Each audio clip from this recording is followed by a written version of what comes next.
Hey guys, welcome back to another Bums Blitz video. I'm your host, The Bum. If you haven't already subscribed to the channel, please do that. Click the little red button down below. While you're there, click the thumbs up button. Give it love because you know the video is going to be good. Anyways, this week, week 2, we got tons of stuff to talk about, so let's get right into it. First things first, I need to apologize to all the Kelvin Benjamin owners. I'm sorry, guys. I fell victim to it too.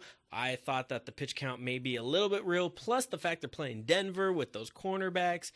Man, I don't know. It got me. Hopefully it didn't hurt you too bad if you listened to me. I apologize. Hopefully we don't have to go through that again, but definitely sorry. Hopefully this week, a little bit better. Anyways, let's start off the week. Week 2, we're going to go off with a bang again. I'm going to go with someone huge that had a great week last week, and that is Andrew Luck. Yes, falling in the same trap. He is playing Denver, all that good stuff. Yeah, okay, but it's a little bit different this time. First of all, Denver is the best team when it comes to getting to the quarterback, and we saw in the preseason that the Colts had a bit of trouble protecting Andrew Luck. This is going to be crazy in this game. Denver gets to the quarterback. That's what they do. Plus the fact that they have these great corners to lock down the wide receivers that they got.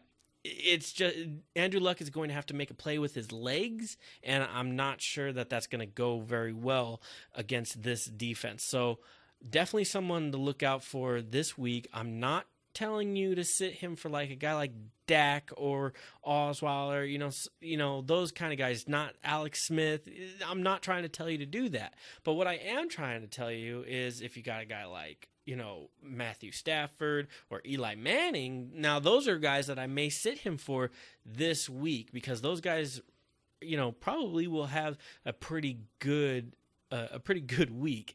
You also have to remember that those wide receivers there, they're not very big. They're pretty quick, but they're not very big. And against those cornerbacks, they might lock them up. So with the pressure and the wide receivers not being able to get off the line very well, it might be a rough day for Andrew Luck. So watch out for that. The next person I want to talk about, as I kind of mentioned him before, is Matthew Stafford. Now, with Jim Bob Cooter, and I just wanted to say Jim Bob Cooter, but that's the offensive coordinator. Matthew Stafford has been one of the top 5 quarterbacks in the league since last year, since Cooter came in as the offensive coordinator. He's gone under the radar, but he is basically one of the best quarterbacks in the league right now. And a lot of you have been burned by him, and that's what I've actually heard a lot from people is Matthew has burned me in the past. I just can't do it. Well, I'm telling you, he's been playing great. He has a great matchup. And why not? He's proven it for the last couple weeks, or the last couple games, I should say. So why not take a flyer on him, play him if you can. If you got a sketchy situation at quarterback as well, pick him up off of waivers. I think you might be happy with him. The thing that I will mention with that is that he doesn't have a wide receiver that he's really going to. He goes to all of them. They're all getting a piece of the pie, but not one that really sticks out. So that's, if you're trying to think about what wide receiver to go after with them, I can't really tell you. Who knows? It could be any one of those guys. But for sure, Matthew Stafford has a lot of weapons to go to, a lot of different ways to get to them, and he's making clean, accurate throws, something we haven't seen from him in a long time. Pretty excited about him, but yeah, so he's another guy that I think that you should start this weekend.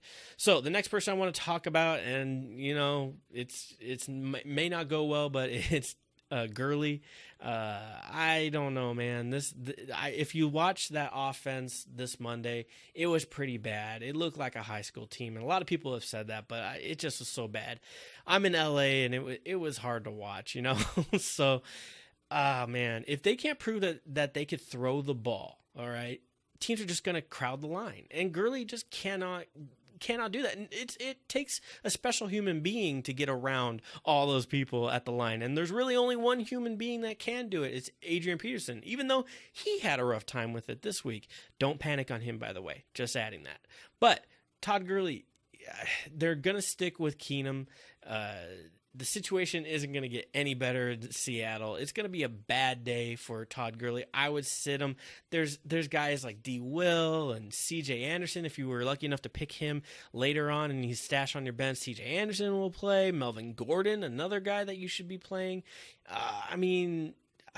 I would hate to tell you to play Rashad Jennings over Todd Gurley, but I don't know.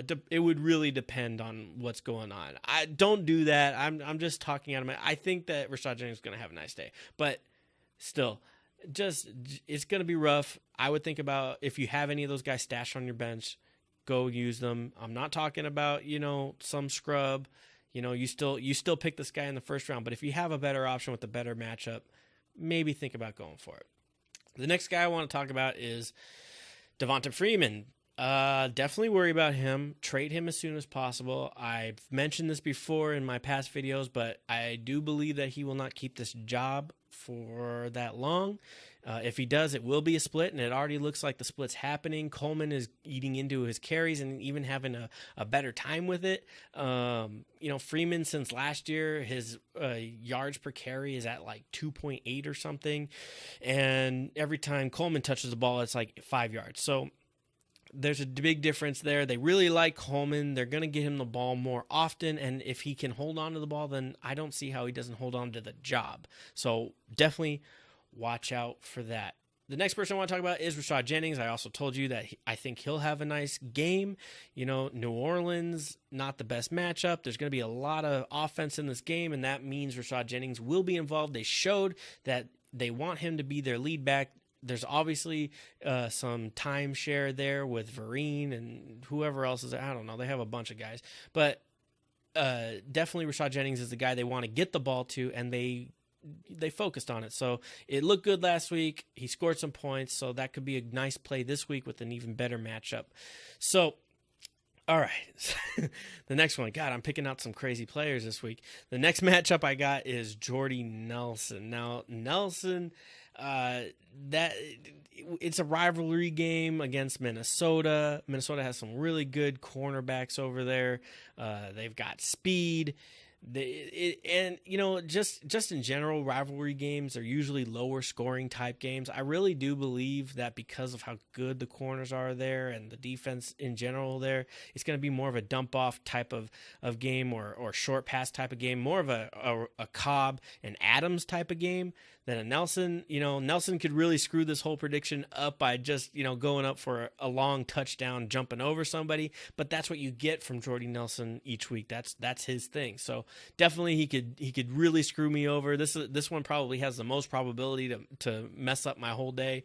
But if you have another guy, I would maybe sit him or play somebody else over him if you have someone good to fill in. So definitely think that he's a guy to watch out for. The next person is Dem Thomas. I don't have a lot to say about Dem Thomas. The Colts don't have their cornerback coming back. He's injured.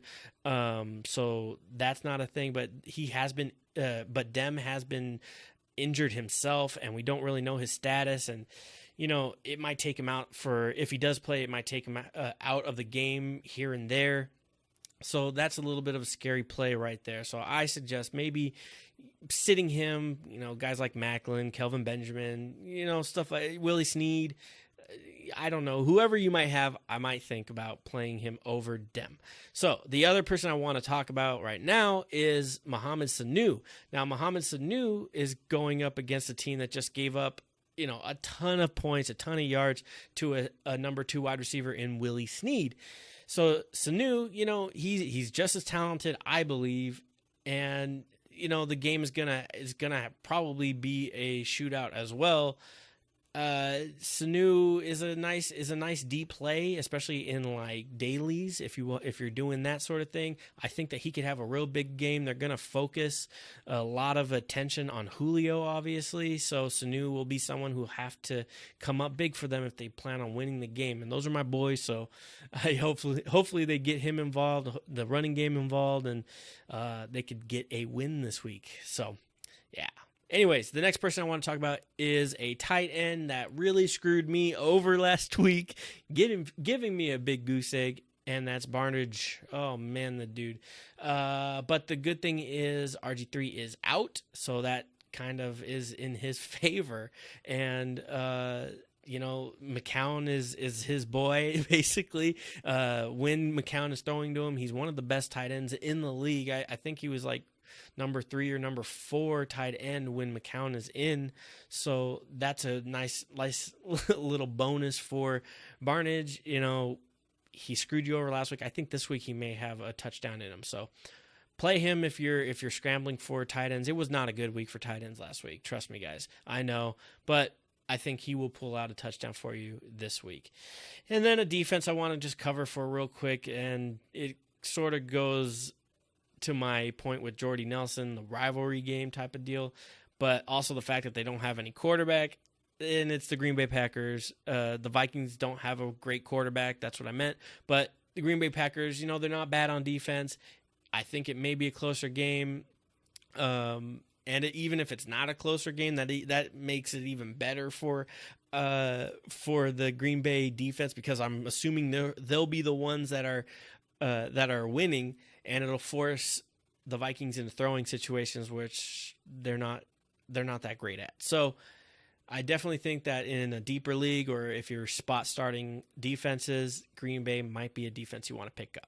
Okay, guys, that's it for week 2 sit and starts. Hopefully you got a little something, or some of your questions were answered. If not, feel free to tweet me at BumsBlitz on Twitter. My website is bumsblitz.com. Find me on Facebook at BumsBlitz Fantasy Football. I make it real easy for you. Remember, click the little thumbs up down below. Subscribe if you haven't done that, because then you get all the notifications anytime I post a video. It helps you out and it helps me out. Until next time, I will see you later.